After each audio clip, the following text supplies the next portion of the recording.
وقت بھی آج ہمارے پاس کم ہے، کوئی حرج نہیں. ہاں حضور، میرا نام امت القدوس ہے اور میرے والد صاحب کا نام محمد یوسف ہے. حضور، میرا سوال یہ ہے کہ ان کے والد کا نام محمد یوسف، آپ کے والد کا نام؟ اچھا. میرا سوال یہ ہے کہ بعض عیسائی لوگ کہتے ہیں کہ مذہب کا زندگی سے کوئی تعلق نہیں ہے، بلکہ زندگی تو صرف انجوائمنٹ کا نام ہے، تو ان کو کیسے مذہب کی اہمیت بتائی جائے؟ ایسے لوگوں کو پہلے خدا کا قائل کرنا ضروری ہے اور یوم آخرت کا قائل کرنا ضروری ہے، ورنہ وہ بات نہیں سمجھ سکتے. زندگی انجوائمنٹ ہے، مگر کہاں تک انسان انجوائے کر سکتا ہے؟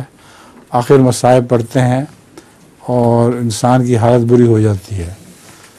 تو تقویٰ وہاں بھی ضروری ہے اور دعا کرنی چاہیے اللہ سے کہ ہمیں ہدایت دے، ورنہ یہ لوگ بد انجام ہوتے ہیں ہمیشہ. ان کو یہی سمجھانا چاہیے کہ زندگی تمہارے اختیار میں نہیں ہے، نیکی اور بدی تمہارے اختیار میں نہیں ہے. دعا کرو اور اللہ پر یقین رکھو. اگر اللہ پر یقین ہی رکھیں گے تو یہی کہیں گے، قرآن کریم میں بھی آتا ہے ان لوگوں کا ذکر، تو وہ کہتے ہیں یہی ہماری زندگی ہے، یہاں ہم کھاتے ہیں پیتے ہیں اور مر جاتے ہیں. مگر ان کو یہ پتہ نہیں کہ مرنے کے بعد دوبارہ بھی زندگی ہوگی، اور وہ جب تک اس کو زندگی کا پتہ نہ ہو ہمارے اعمال درست نہیں ہو سکتے.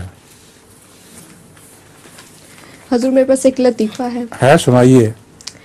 ایک انگریز پاکستانی سے کہنے لگا کہ ہمارے ملک میں لوگ ایک ہی رنگ کے ہوتے ہیں، لیکن تمہارے ملک میں کوئی کالا، کوئی سفید تو کوئی لال رنگ کے ہیں، اس کی کیا وجہ ہے؟ پاکستانی نے کہا، گھوڑے مختلف رنگوں کے ہوتے ہیں جبکہ گدھے ایک ہی رنگ کے ہوتے ہیں. اچھا.